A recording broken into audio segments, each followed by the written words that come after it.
Welcome back to the Gridiron Grind with Andrew and Lance. Today's episode is going to be mainly about the blockbuster trades that just went down between the Steelers and the Dolphins. So let's just start there. So there's been all this speculation about Jalen Ramsey. Where is he going to go? The Dolphins, he wasn't practicing, he wasn't showing up. They were talking trading him. The Rams were brought up in conversation, which made a little sense. But I don't think they were ever going to pay a steep price for him. And so out of the blue, the Steelers called up and offered a very strange deal that offered a really good player in his prime for an aging Jalen Ramsey, and then they paid Jalen Ramsey more money. So the Steelers traded Minka Fitzpatrick. And we'll just touch on that one first because there's more to the story. But that swap, I think the Dolphins won that, and I don't think it's super close, honestly, because Minka Fitzpatrick is phenomenal. And the Dolphins were already missing safety because Javon Holland went over to the Giants, I believe. hmm So they were weak in their safety room, and Jalen Ramsey wasn't going to play for them anyway. There's a chance he could have got cut if no one called and wanted to trade for him. So they pick up Minka Fitzpatrick and let Jalen Ramsey go, and they save a little money in the process. That's an easy landslide win for me. And on the Steelers side, they already had Joey Porter Jr. He's really good.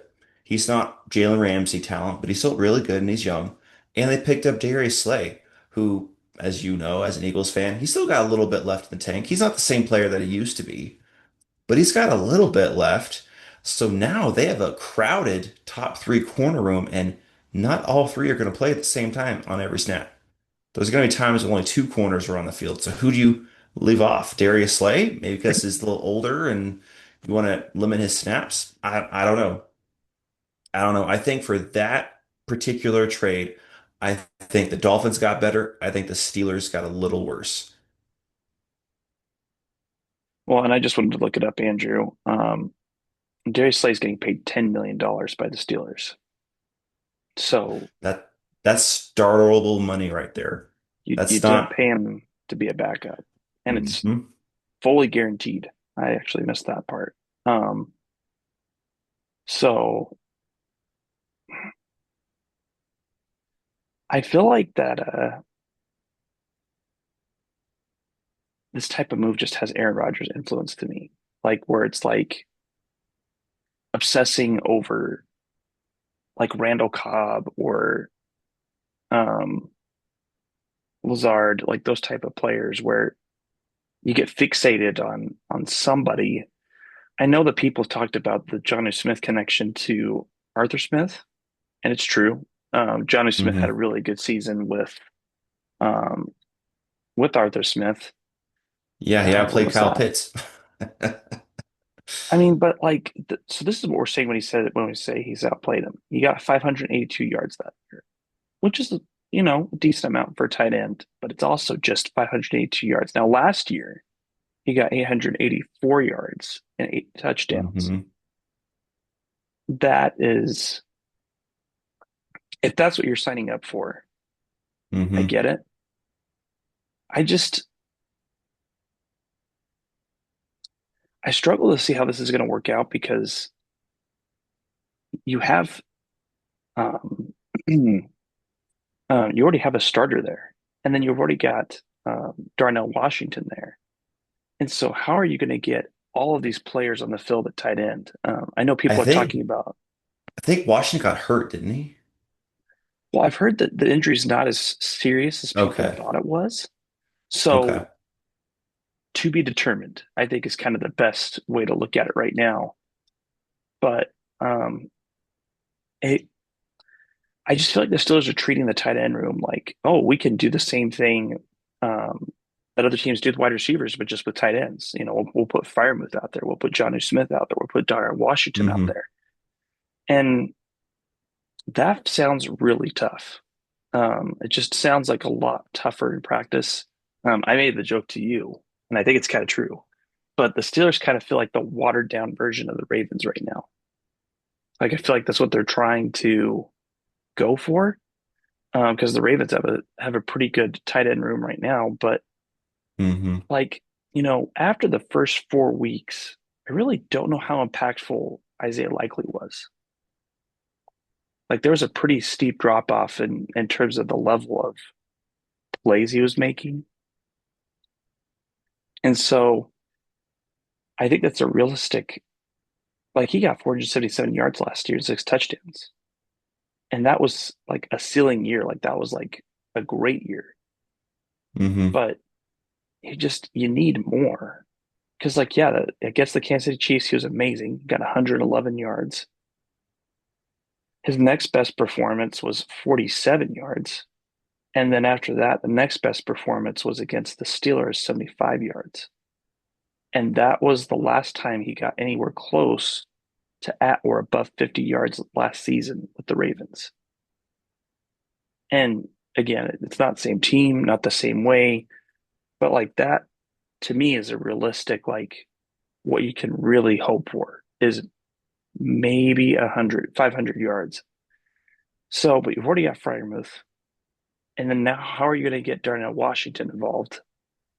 Hmm. Um, it doesn't make your wide receiver room better.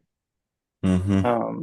You're saying that Calvin Austin, Robert Woods, DK Metcalf are going to do the job.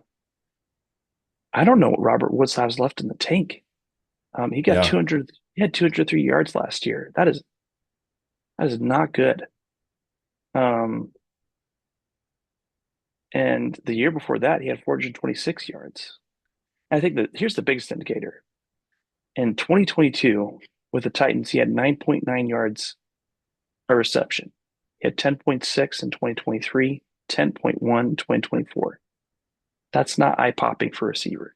If you're getting above 12, you're doing pretty good. If you're getting 15, you're doing amazing. But he's getting 10. Like, and that's on 20 targets last year. Um, or sorry, 30 targets last year, 75 targets the year before. I mean, pretty limited volume. It's not very, very high. So I'm just really confused. And the other part that I'm really confused about is so they traded away Minka Fitzpatrick. You bring in Jalen Hmm. Ramsey.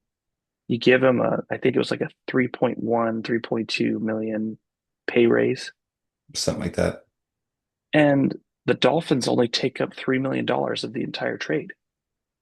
Like Hmm. that doesn't make any sense. Like nothing is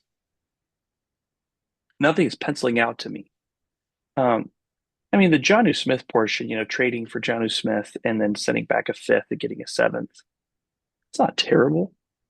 Like Yeah, that's, yeah. I didn't mind the Jonnu Smith side of the trade. I didn't mind that the Dolphins got a increase in trade value because, Jonnu Smith isn't like a key piece in their offense.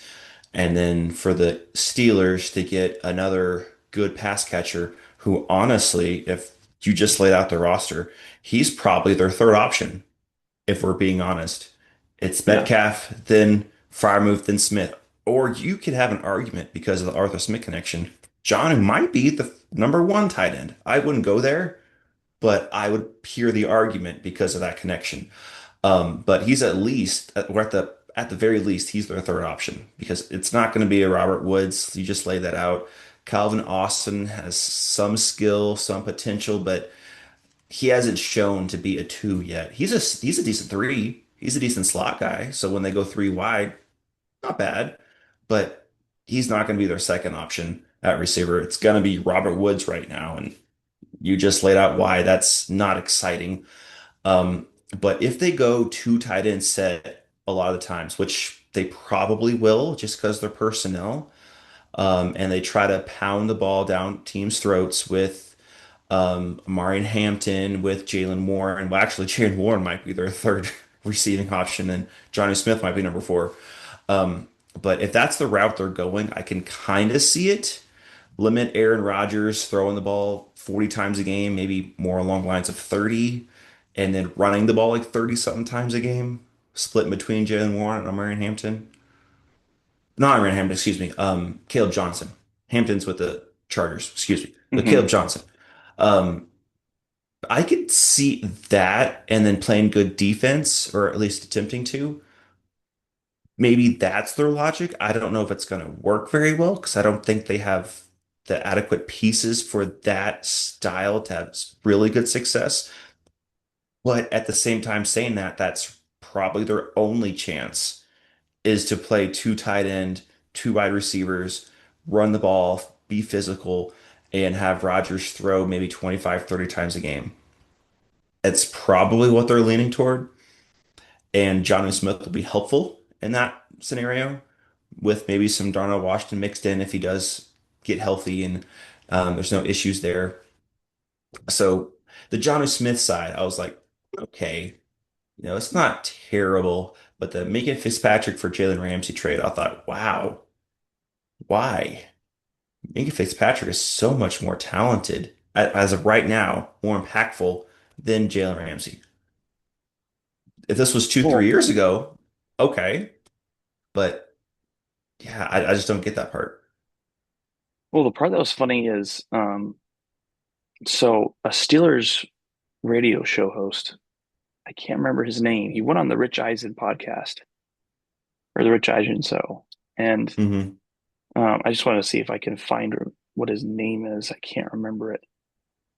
But he went on and talked about it, and his understanding was is that um, the reason why he thinks the Steelers were okay with it is because they're disappointed that Minka Fitzpatrick didn't make more game-changing plays. And that to Hmm. me, that just sounded so weird because Yeah. what you're telling me is that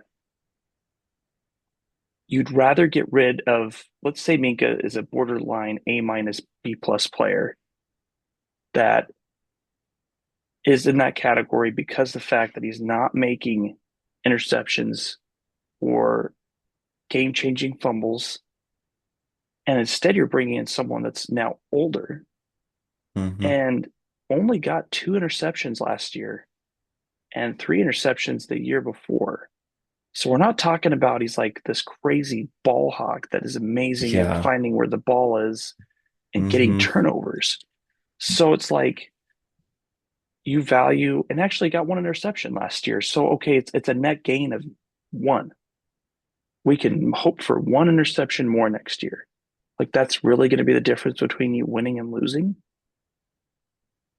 That sounds silly. He also got um he also got 36 more tackles last year compared to Jalen Ramsey. Like that guy is a tackling machine.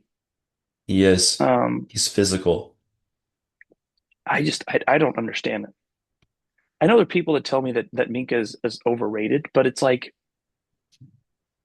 I just and then another thing too, I just wanted to look up here is I wanted to look up Minka Fitzpatrick's contract because that's the Yeah, last piece that I'm like, okay, well, I want to go. say it's in the high teens, but I'm not for sure. So he signed a 4 year, $73 million contract. Um, just do the quick math on that. I mean, okay, 18 million. Like, Hmm. what are we doing? I just I don't know. Hmm. I so you don't like the fact that he's making enough big plays, but he's only made one big play less than Jalen Ramsey compared to last year. And he's younger and making less money. The only side that I could see on the Steelers is I believe cornerback is a higher priority position than safety, but it's not as much as a Jalen Ramsey to a Minka Fitzpatrick. Minka Fitzpatrick is a better player. That just as of right now, that's the real deal. Minka Fitzpatrick is the better player, the more valuable player, and the Steelers didn't see it that way. So we've talked about it before. What do we think the Steelers window is? You know, like what is the realistic expectation that they can hope for this season? This exact season. Yeah. Um, probably a typical Steelers year of about nine-ish wins, making a wild card seven seed, and then probably getting bounced out by like a Bills or Ravens team in the first round. That's probably what we're looking at. Because like I'm just looking at the totality here. I think that Jonnu Smith is also on a 1 year deal, right? I think he's only got 1 year left. Probably, probably. They're trying to go all in this year, and yeah, that's not the way to go all in. Well, and it's like, you pay Jonnu Smith um 12 million this year,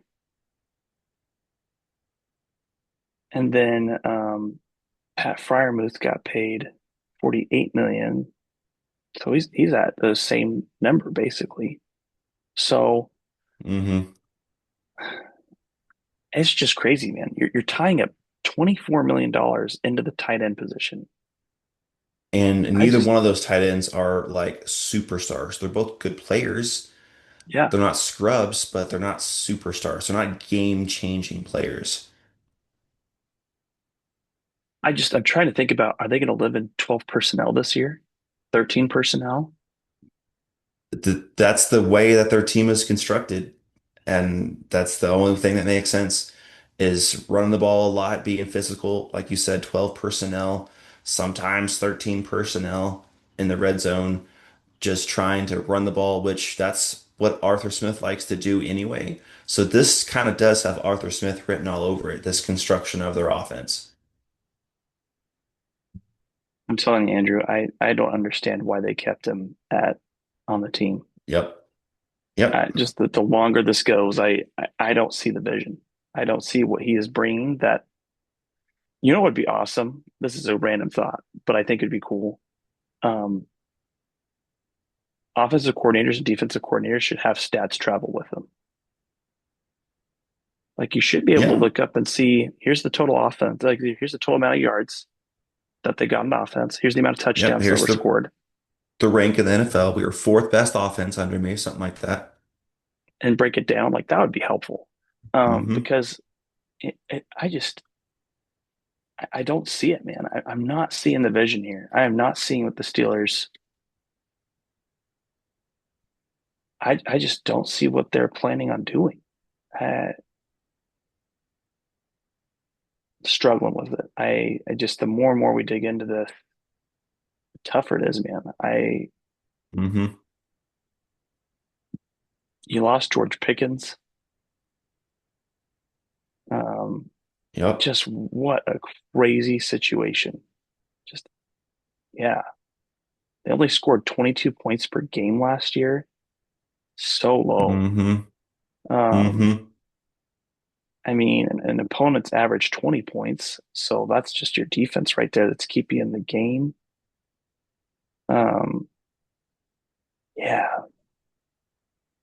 I guess the reason I ask about what do you think they're going to do is because he just made this huge investment by going in for Jalen Ramsey 1 year, adding more money to his deal. You just paid Aaron Rodgers. How are the Steelers affording all this? Because I know their cap was already tight. Are Well, they? and with the Aaron Rodgers piece, he didn't sign for a lot. So there's that. I mean, but he didn't sign for nothing, right? I mean, it's not like because Russell Wilson did sign for nothing, Yeah. which because I think that his cap hit was around was it 12, 14 million. So it's a $10 million signing. So yeah, they're pushing it down. They're pushing it down, but man, this is super expensive. You're adding 14 Hmm. million, 12 million, 26 million. I mean, that's a crazy, I mean, that's $52 million that you just added within the space of a month in expenses. Pretty much. Pretty And it's much. all 1 year expenses. Uh,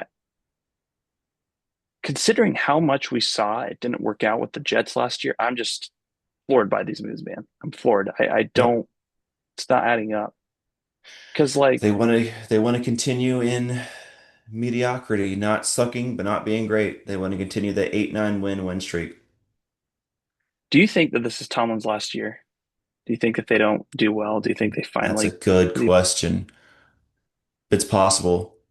It's possible. I would say it depends on how Rodgers looks. If he looks washed and he looks cooked, which he most likely will, um, I don't think that's going to be to blame as much on the coach as it is the GM for bringing him in.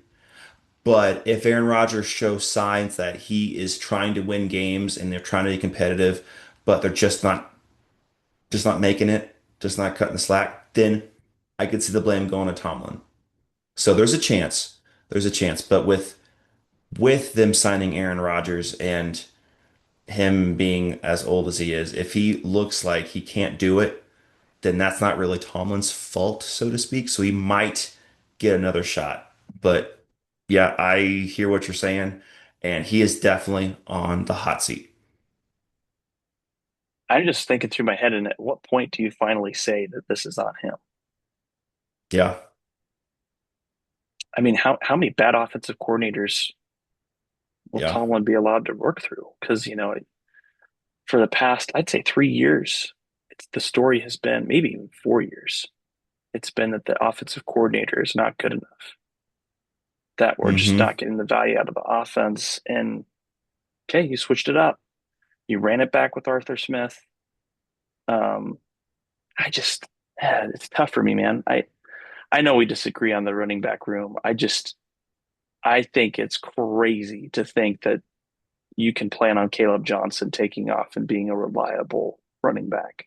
I That seems, there are Chase Browns out there, but they're hard to find. Um, Hmm. I mean, you gave up Najee Harris. He was your 1,000 yard running back. I know he wasn't like great. I understand that. I understand why they moved on. I'm not loving this vision. Is Jalen Warren really going to be the workhorse that you need him to be? Um, could Caleb I Johnson kind come of in and take those snaps? I kind of see it as almost a one for one replacement of Caleb Johnson taking over for Najee Harris, and then Jalen Warren staying to his role that he was last year, being a complimentary third down back is a really good pass catcher. And like you said, Najee Harris was good last year, but he wasn't like Hmm. great. Hmm. So it's not like it's huge shoes to fill. It's not small shoes. It's he played a good role and he was valuable, but he wasn't like he was a Derrick Henry or Saquon Barkley or Jahmyr Gibbs. He wasn't like this crazy running back. So I think Caleb Johnson could fill that role, and then Jalen Warren stick to his really specialized, valuable, really good role that he had last year. That's where I see that going. And I can envision Caleb Johnson basically being like a Najee Harris last year, about 1,000 yards, 10 touchdowns, something like that, which that's what they had last year. And then eventually, I think Caleb Johnson's going to be the real deal. Rookie running back is hard to really see. You're not going to get too many Jahmyr Gibbs and Bijan Robinsons in the league. But this particular running back class was really good at the top, really deep. So Caleb Johnson, I think he was a second round pick. Normally, he Hmm. probably would have been a first round pick. So I do envision Johnson just stepping right into that Najee Harris role. Maybe he's better than Harris. It's hard to say because Harris wasn't great, but I'm not going to say that year one. But I could see him doing exactly like Harris did last year, getting about 4-ish yards per carry, 1,000 yards, 10 touchdowns, just solid running back work. Nothing great, but not anything you're concerned about either. Yeah, I mean, I'm struggling with that because I wanted to look it up here, and again, uh, it's hard to know what to predict, but the average Hmm. amount of running back yards for a new running back is 500 to 800 yards. Like that's not 1,000. I just think That's this feels fair, aggressive. This feels like an aggressive vision where you're like, I'm but I would counter to that with usually running back classes aren't like this one. Usually there's mm, one or two good ones and the rest are just roster depth. This is a different running back class. It's one of the rare ones. So I hear you, but I would push back a little bit with that there's some I mean, this running back class could have 4 or 5 starters that have over 1,000 yards rushing. I mean, Mm-hmm. you look at your boy Genty, you look at Mm-hmm. Omarion Hampton going to the Chargers. Chargers are going to run the piss out of the ball, and Hampton's going to be involved with Najee Harris. Then you look at Caleb Johnson, then RG Harvey with the Broncos. He's probably going to be their starter. So that's already a possible of 4 or 5 running backs getting over 1,000 yards in the rookie season. Possible. And that's just off the top of my head, just spewing a few off. Then you have the Ohio State running backs. They're both Mm-hmm. kind of a backup on their team, but backups can get 1,000 yards. It's possible. Yeah, I mean, we'll see what happens. I'm just questioning the vision of the Steelers right now, and maybe Yeah. this is what I'm saying about Caleb Johnson. If you have the right offensive coaching setup, Hmm. like I compare it to Jeff Stoutland for the Eagles. He is such a good coach that I believe he will get the max value out of his players. Hmm. I don't think Arthur Smith is such a good offensive coordinator that he'll get the max That's value fair. out of his players. And so, like, when I look at average for stats, when I consider the offensive setup, I'm just having a really hard time believing that Caleb Johnson's going to be as good as he could be. I just, Yeah. I'd also say, though, that Arthur Smith last stop with the Falcons, when he had Bijan Robinson, oh man, what is his name? The other running back they have that oh, is are you talking good, about Tyler but not Likely? great. Is Algier. or Algier. Algier like Tyler Algier? Yeah. Thank you. God, Yes. thinking back to Yes. Likely from the He was Ravens. a Uh-huh. 1,000 yard runner before they drafted Bijan. And even when they had Bijan, he was still producing in the Arthur Smith offense. So the Arthur Smith offense does like to use 2 running backs a lot. And that, That's that true. was to all fantasy managers' chagrin because we wanted Bijan to get all the touches, not Algier. We're like, come on, quit giving him the ball. But in this scenario that he has now, that's kind of more the Arthur Smith scenario with a third down back and then possibly a first and second down back in Johnson if that's the route they're going. So I hear what you're saying, but in the running back view, I do see the vision. Everywhere else, I do kind of question it like you are. So right now, what would you grade this trade for the Steelers and the Dolphins? So for the combined Ramsey and Johnny Smith for Minka basically. Um, for the Dolphins, we'll touch on the Darren Waller thing here soon. We won't touch on that for too long because it's not that huge. But the Dolphins getting Minka and trading away Johnny Smith and Jalen Ramsey, and I'm not even going to count the pick swaps because it was just kind of just included. That I want to include that. I'd give the Dolphins probably like a B to B plus because losing your best tight end just in that trade, not including Darren Waller, but just in that trade, that does hurt. So losing your best tight end just for like a 5th round pick swap, it's not great, but you pick up Minka Fitzpatrick and then you weren't even going to play Jalen Ramsey anyway. So that's good. For the Steelers side, I'd probably give them like a C plus B minus because Jalen Ramsey's still good, but he's not making Fitzpatrick good. And then you pick up another semi-decent weapon. So, okay, it's not horrible. So that's what I would say.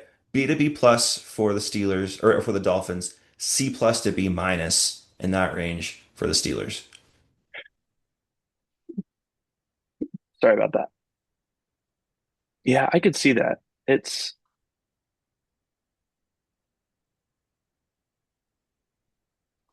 I think I'm leaning towards I'd give the Dolphins I'd say B plus. A B plus that could grow to an A minus. Okay. I'd give the Steelers a C plus.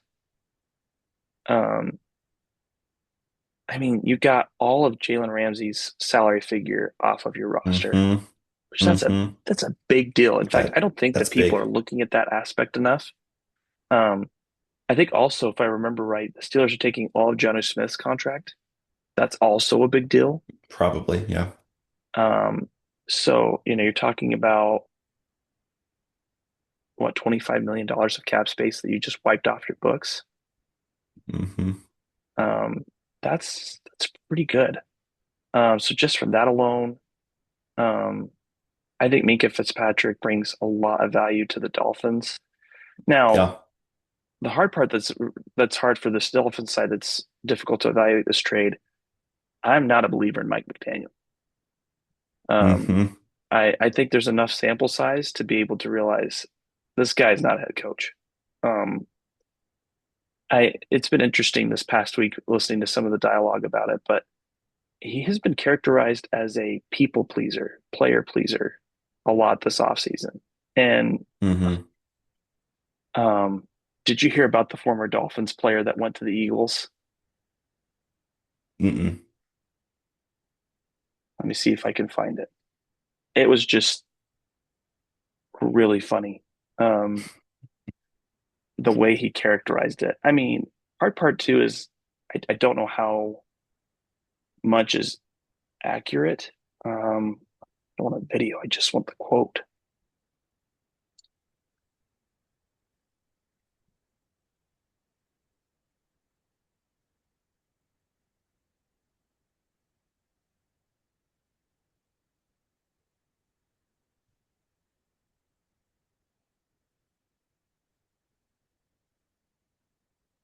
Oh, this is interesting. Now they're saying the quote isn't true. But there was a quote that was circulating about how Kendall Lamb was slamming um, the Dolphins and basically saying that they weren't hard workers. Mm. So now I'm saying I it's could fake. believe it. I didn't see that part, but um, I just think that the Dolphins have so much working against them right now from a player standpoint. Is Tua Hmm. for real? Is he someone that you could actually believe in? They paid him Um, like they thought he was. I mean, that was after concussions that they paid him. Uh, Hmm. crazy. You've got Tyreek Hill. I mean, is he really good? Like, is he really gonna not let the drama from last year carry over into this season? I mean, what if the Dolphins go 2-6 to start out the year? Is that really not going to lead to future drama from Tyreek Hill? Uh, Yeah, if that happens, there might be some trades going on. so I guess tying it back to the trade, I think that's hard to evaluate, right? But if I'm looking at value, that's where I think it's easy to say it's a B plus because I Hmm. think Minka Fitzpatrick is that good. Um, so we'll see. Johnny Smith, I think, could be good. I just think I, I I'm still having a hard time buying into the vision for this offense. I don't see where this Hmm. offense takes off to. Um, but who knows? I'll tell you what, it's a lot of short-term deals though, and trading for what the Steelers are doing. Um, Yeah. so it better Yeah. work. They're looking at this year, and I don't know how successful they're going to be. But also in the Dolphins, we'll touch on this just briefly, is the whole they picked up Darren Waller. Darren Waller unretired for the Giants, and then the Dolphins, it was a super late round pick swap, like a 7 for a 6. So they didn't give up anything, honestly. So it's not a horrible trade on their end, but they're getting a guy who hasn't played in like 2 years and who's been injury prone his whole career. He had two really good seasons with the Raiders. Really good. But ever since then, he's been hurt, hurt, hurt, hurt, hurt. So are they really getting a difference maker? Are they really going to get that production Jonnu Smith had? I don't know. He's super talented, super athletic, but can he stay healthy? Maybe 2 years away from the league, he got his body right. Who knows? We'll see. It's a valuable position to be in because Johnny Smith had success and tied in one for the Dolphins. So maybe, maybe the Dolphins didn't give up much. So, and the Giants got something for a player that didn't even think was going to be on the roster. So both teams, quote unquote, had a good trade if you're looking at grades. But I don't know what to expect from Darren Waller this year. I don't know how old he is. He's like 30, 31, something like that. So he's not old yet, but he's got a lot of wear on those injury tires. So I don't know. We'll see how that works out. Yeah, I don't know, man. It's an interesting move. It's an interesting move, and I think it's the nice part about it is a low risk move. Right. So, but yeah, we'll see how it pans out. I'm interested to see how it goes for them. Um, but yeah, the Dolphins are such a fascinating team to follow this year. Mm-hmm. Because I Mm-hmm. definitely think they're all on the hot seat. Pretty much every one of Oh their yeah, main players. for sure. And coaching staff too. I mean, Mike McDaniel, he was um everyone's favorite coach for for like the first 2 years he was the Dolphins. But lately, that hasn't completely been the case. They haven't had success lately. So I think he's low key on a hot seat as well. I don't know if he has much longer left. If they don't make the playoffs in the next couple of years, he might not be their coach much longer.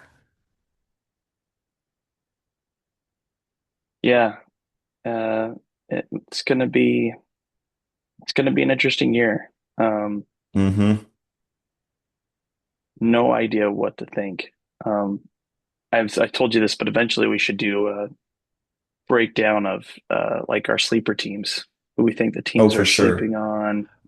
Yes. There's going to be a lot of rankings here in the next few episodes because this is where, I mean, this news that just happened is rare. We get a blockbuster trade this late into the offseason. It's usually at the beginning of the offseason. Um, but yeah, we're gonna have a lot of shows. We do some rankings, coaches, GMs, reporters we like, sleeper teams, get into the fantasy aspect of it as well. A lot of fun stuff on the rankings coming up soon. Yeah, yeah, it should be fun to get into. Hmm. So one part that's interesting too, I just saw this come across um, as a headline is sounds like that the 18 game discussion is going to take longer to implement than originally thought. Oh, that's interesting. I So knew it was coming, but I thought it was soon. So maybe it's not going to be soon. uh, I don't know where you're at on this. I, I really wish they wouldn't make the season more long. I feel like it is already so much to expect of a This player to, 16 game season was perfect. They shouldn't have changed from 16 games, and they went to 17. And of course, they're going to go higher because it's just more money. That's all it is. man, that's so tough. That is so Hmm. many games. And I mean, I think it makes it more interesting from competitive balance, I could see. Because longer time for a team to build their way back in. Like Hmm. if we didn't have a 17 game season, I don't think the Bengals wouldn't have been a potential playoff sneak in seed the way it was. I That's mean, true. And if it was 18 games, they might have made the playoffs. yeah. So I could see that argument. I just think, man, it's so long. It's so long. Hmm. Um, So many injuries are going to happen. so we'll see, man. We'll see what's going to happen. But Hmm. um, yeah, so that's just something I just saw come across as I was looking at some Dolphin stuff for us to talk about. But yeah, man, we'll definitely need to dig into some other things. I still wanted to For have a sure. discussion about journalists. So Yes. Yes. yeah, Yes. I'm looking forward to that. um, yeah, so that'll be good. I have a low key journalist that I'm excited to bring up attention to. So Hmm. works at a main network, but I feel like is not getting nearly enough praise for some of the work that he's done over the past few years. So yeah, excited to get into that. Excited that we are now in the same month as when training camp begins, Andrew. And the first game, July 31st, is the like Hall of Fame game, I believe. Really? I saw that come across yesterday. I was like, oh, snap. Okay, cool. And it's, Hall of Fame games just blah, but it's still a game. Wow. It's on July 31st this year. Hmm. How often does that happen that it ends up in I July? don't think it ever happens. I think it's always August, but hey, I'm not complaining. It's football. Well, we'll see what happens. The Detroit Lions and Los Angeles Chargers can bring out their third and fourth stringers for the game, I guess. because we know that's what's Mm-hmm. going to happen. For sure.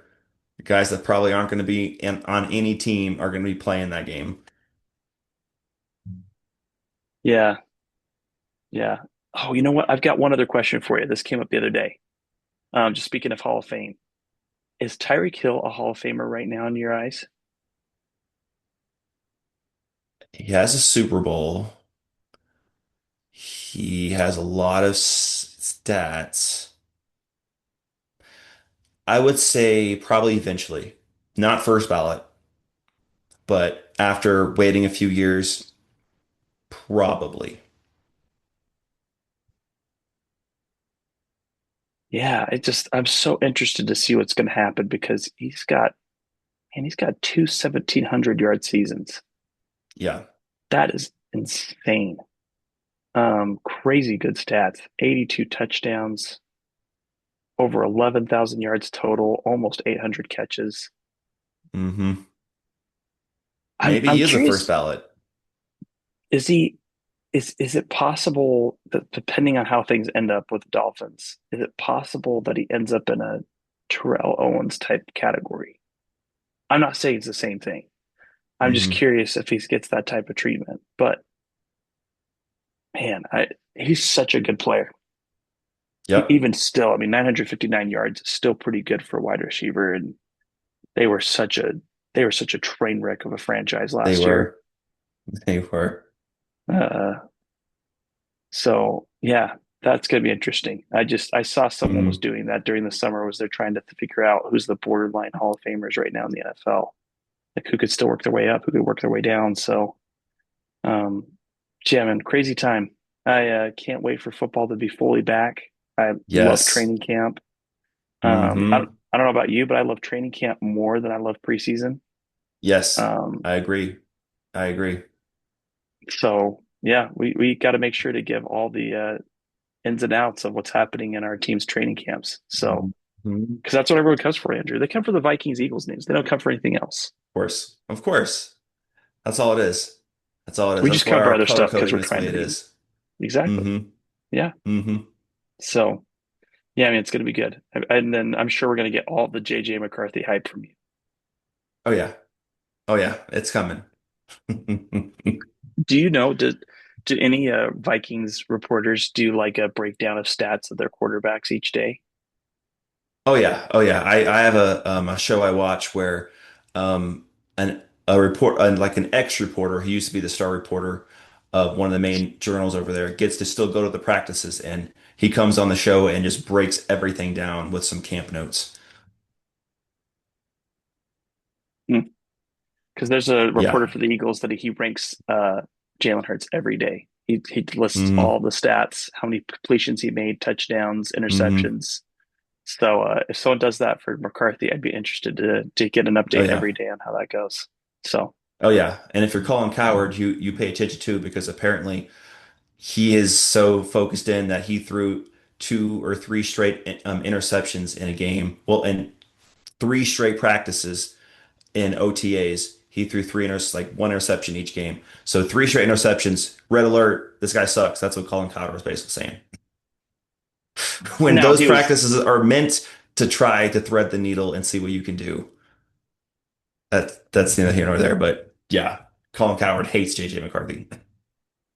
well, he's got his favorite players that he loves to hate. So hmm would expect nothing less.